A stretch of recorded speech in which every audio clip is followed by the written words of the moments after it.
O que é aceitar Jesus? João capítulo 1, versículos 11 e 12. Veio Jesus para o que era seu, e os seus não o receberam. Mas a todos quantos o receberam, deu-lhes o poder de serem feitos filhos de Deus, aos que creem no seu nome. Uma pergunta: o que é aceitar Jesus? O prezado ouvinte que já está familiarizado com o nosso programa deve ter lembrança que frequentemente nós estamos fazendo um apelo no sentido de que pessoas que nos ouvem tomem uma decisão de aceitar a Jesus Cristo como seu Senhor, como seu Salvador.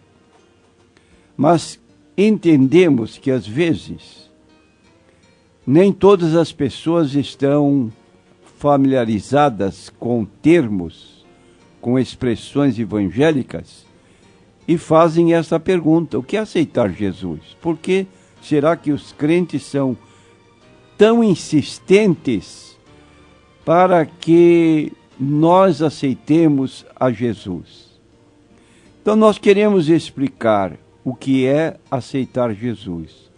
Aceitar Jesus é a expressão, como já dissemos, usada por nós, para indicar duas situações, duas coisas. Primeira, aceitá-lo como Salvador. Diz o texto que nós lemos que Jesus veio para o que era seu, isto é, veio para os judeus, em primeiro lugar.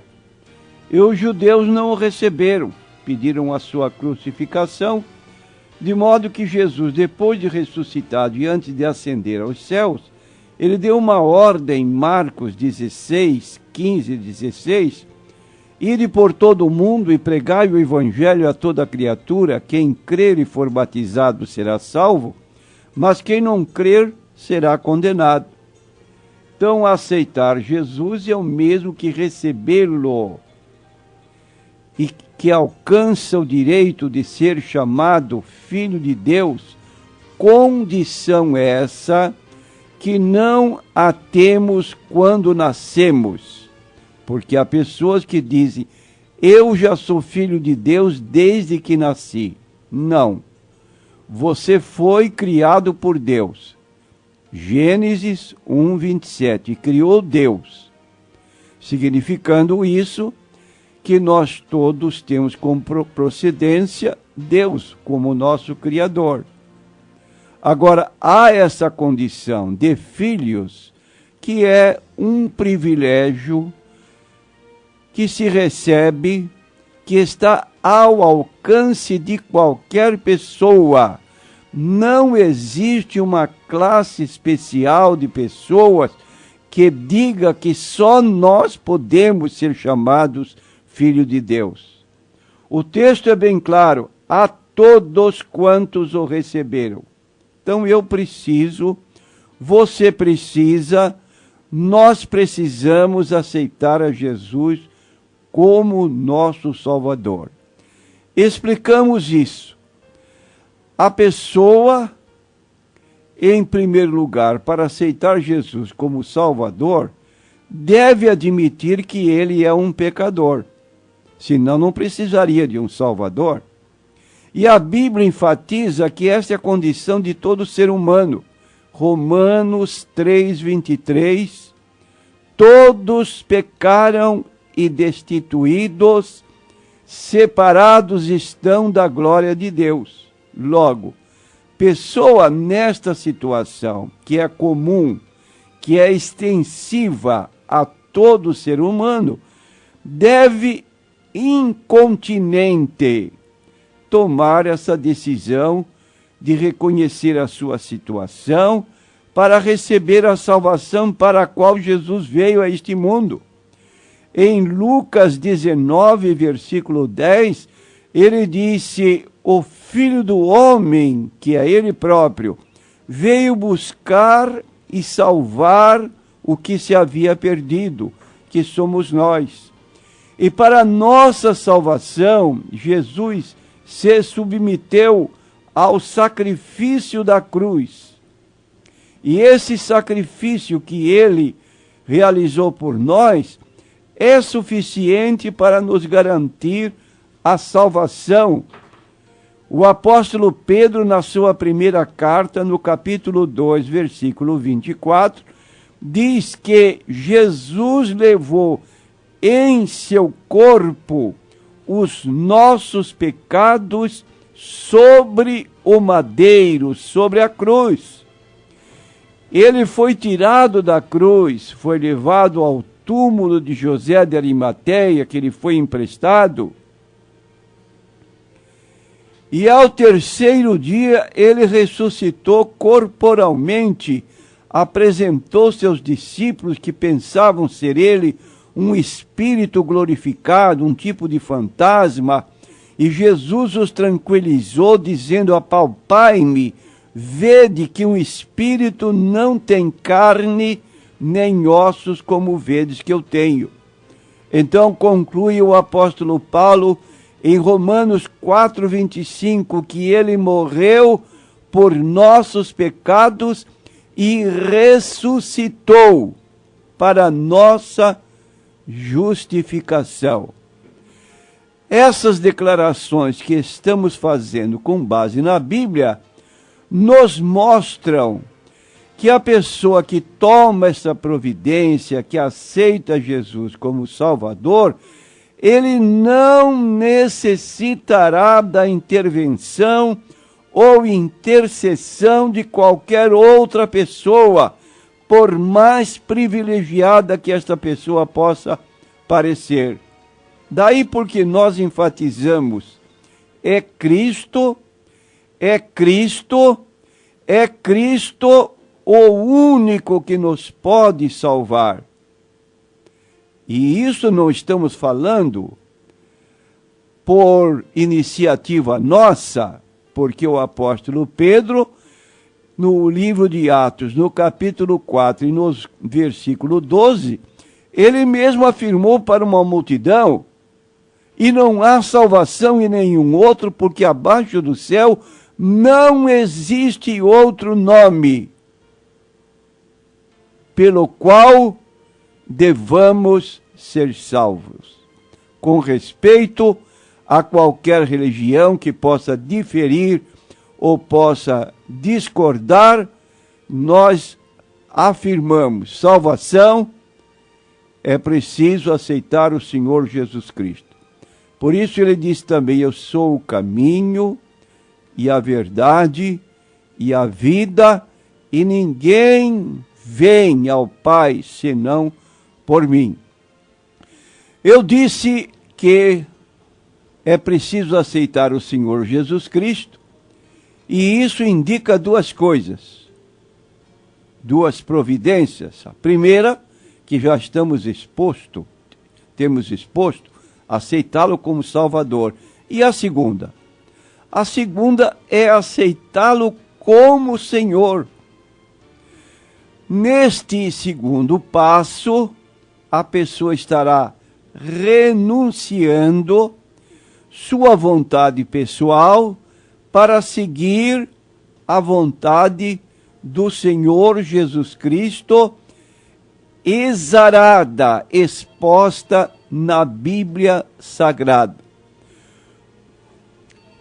Não é uma expressão de boca para fora, também não é apenas a ir a uma igreja ou ser chamado de evangélico ou crente.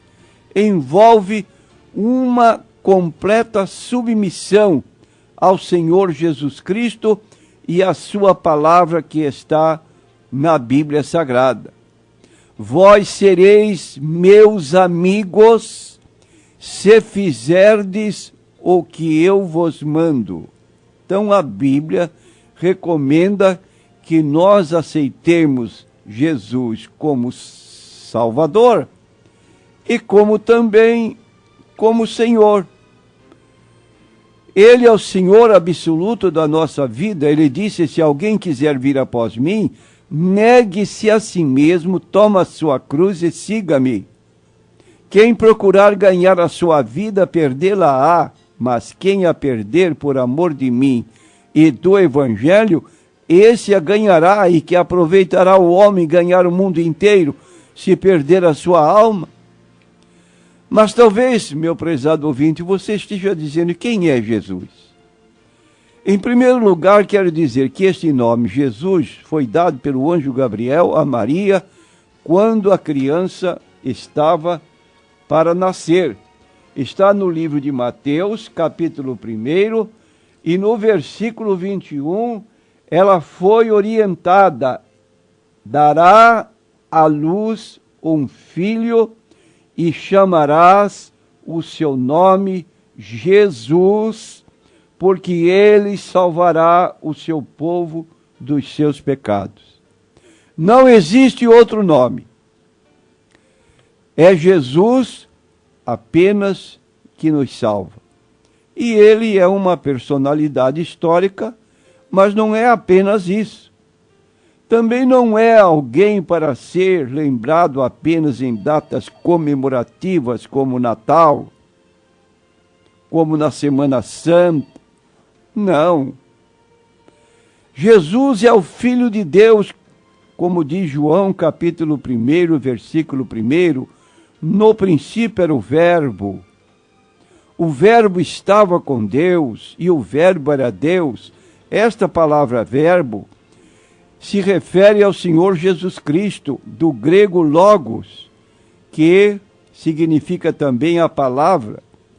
Então, no princípio era o Verbo, era Jesus, mostrando a sua eternidade. Segundo, o Verbo estava com Deus, mostrando a distinção de pessoas.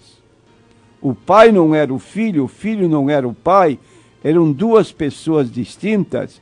E terceiro, e o Verbo era Deus. A natureza divina do Pai é a mesma natureza divina do Senhor Jesus. E diz em seguida em João capítulo 1, versículo 14, e o Verbo se fez carne e habitou entre nós, e vimos a sua glória como a glória do unigênito do Pai, cheio de graça e de verdade. Foi este Jesus que morreu na cruz do Calvário para deixar a nós a oportunidade de alcançarmos a salvação das nossas almas, como já temos exposto. Então a morte de Jesus foi um gesto de amor e misericórdia, e por mais que o homem tente, não vai conseguir entender a dimensão deste amor, como a Bíblia declara em João 3,16, Deus amou o mundo de tal maneira, quer dizer, não se pode explicar a medida deste amor, que deu o seu Filho unigênito para que todo aquele que nele crê não pereça, mas tenha a vida eterna. Sabe o que Jesus pode fazer por você? Ele lhe oferece salvação eterna. E ele, enquanto você vive aqui neste mundo, ele oferece para a pessoa que às vezes está aprisionada pelo vício, libertação. E conhecereis a verdade, e a verdade vos libertará. Responderam-lhe, somos descendência de Abraão, e nunca servimos a ninguém, como dizes tu, sereis livres? Respondeu-lhe Jesus, em verdade vos digo, que todo aquele que comete o pecado é servo do pecado. Se o Filho vos libertar, verdadeiramente sereis livres. Prezado ouvinte, reitero o convite. Aceite Jesus Cristo como seu Salvador, como seu Senhor, e tenha a vida eterna. Quem ouve minha palavra e crê naquele que me enviou, tem a vida eterna, não entrará em condenação, passou da morte para a vida. João 5, 24.